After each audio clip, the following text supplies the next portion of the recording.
ओला Uber सारख्या कंपन्यांच्या टॅक्सींनाही Maharashtra city taxi नियम 2017 लागू करण्यात आला आहे। त्यामुळे ज्या शहरात टॅक्सी चालवायची आहे तिथं नोंदणी करणं बंधनकारक करण्यात आलं आहे। याशिवाय ओला उबेर सारख्या टॅक्सींचे कमाल आणि किमान दर हे सरकार ठरवणार आहे।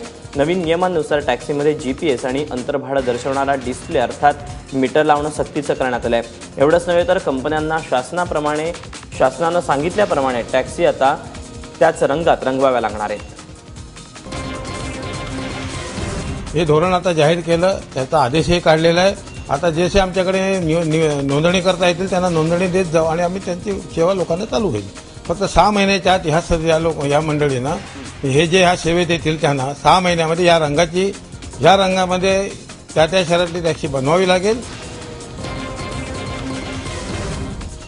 जळगाव जिल्हा बँकेमध्ये 73 लाखांचा संशयास्पद व्यवहार झाल्याचा आरोपानंतर सीबीआयनं चौकशी केली आणि त्यानंतर आता एकनाथ खडसे आणि शिवसेनेचे नेते गुलाबराव पाटील यांच्यामध्ये वाकयुद्ध सुरू झालं। गुलाबराव पाटलांनी खडसेंवर टीका केल्यानंतर पत्रकार परिषद घेऊन एकनाथ खडसेंनी गुलाबराव पाटलांवर जोरदार टीका केली।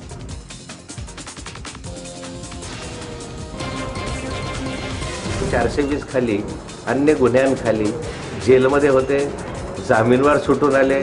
असा गुन्हेगार मंत्री जो जामीनवर सुटला फ्रॉडमध्ये 420 खाली, यांना तर स्वतः नैतिकता बाळगून राजीनामा द्यायला पाहिजे आणि हे सगळे प्रकरण दडपण्यासाठी हा सारा उपद्रव चालतोय। कोल्हापुरातील ज्येष्ठ साहित्यिक डॉक्टर कृष्णा किरवले यांच्या हत्येप्रकरणी एक नवीन माहिती समोर आली। किरवले यांच्या राहत्या घराच्या व्यवहारावरून ही हत्या झाल्याची माहिती सूत्रांनी दिली। या प्रकरणातील आरोपी प्रीतम पाटील हा किरवले यांचं घर विकत घेणार होता। किरवले यांनी घराची किंमत वाढवून मागितली होती, मात्र आरोपी प्रीतमनं घरासाठी दिलेली ॲडव्हान्स रक्कम परत मागितली होती। याच कारणावरून दोघांमध्ये वाद झाले आणि प्रीतम पाटीलनं किरवलेंची हत्या केल्याचं पोलीस सूत्रांनी सांगितलं। पोलिसांनी आरोपी प्रीतम पाटीलला शाहूवाडीतून अटक केली। आरोपीला खुनाच्या गुन्ह्यात पुरावा नष्ट केल्यानं त्याच्या आईला सुद्धा सहआरोपी करण्यात येणार असल्याचं पोलीस महानिरीक्षक विश्वास नांगरे पाटील यांनी सांगितलं।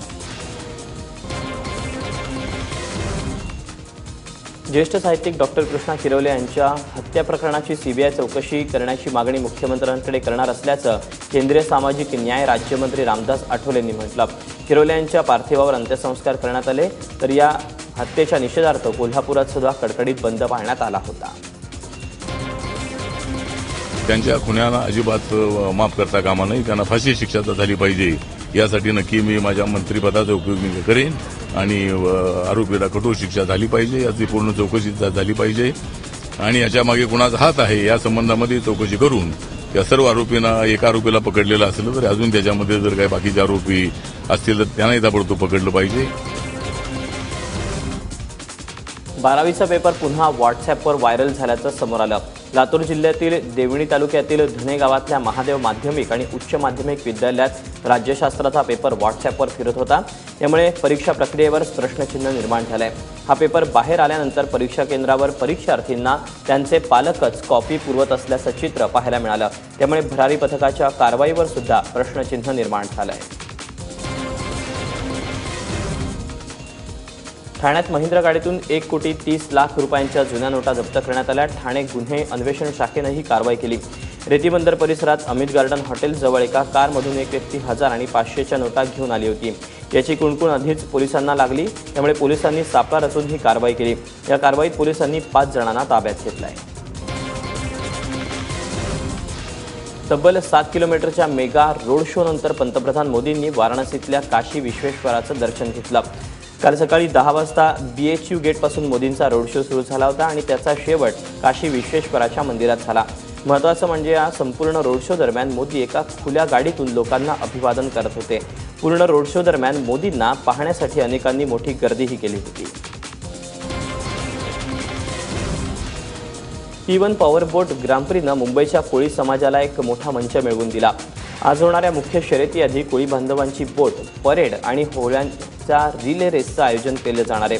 त्यासाठी गिरगाव चौपाटीवर अगदी जय्यत तयारी सुरू आहे। या शर्यतीच्या निमित्तानं मुंबईच्या 8 गावातले कोळी बांधव गिरगाव चौपाटीवर एकत्र आलेत। त्यामुळे गिरगावच्या कोळी वाड्यात उत्साहाचं आणि उत्सवाचं वातावरण आहे। पारंपरिक गाणी आणि नृत्यासह कोळी बांधवांनी आनंद साजरा केला। पुण्याच्या पहिल्या कसोटी पाठोपाठ बंगळुरूच्या दुसऱ्या कसोटीतही भारतीय फलंदाजांचा ये रे माझ्या मागल्या खेळ पाहायला मिळाला। फरक इतकाच की पुण्यात भारतीय फलंदाजांनी स्टीव्ह ऑक्विफच्या डावखुऱ्या फिरकीसमोर लोटांगण घातलं होतं. बंगळुरू कसोटीच्या पहिल्या डावात भारतीयांनी नॅथन लायनच्या ऑफ स्पिनसमोर मान चुकवली. नॅथन लायननं 50 धावात भारताच्या 8 फलंदाजांना माघारी धाडून भारताचा पहिला डाव अवघ्या 189 धावात गुंडाळला. पहिल्या दिवसाचा खेळ थांबला त्यावेळी डेव्हिड वॉर्नर 23 तर मॅट रेनशॉ 15 धावांवर खेळत होते.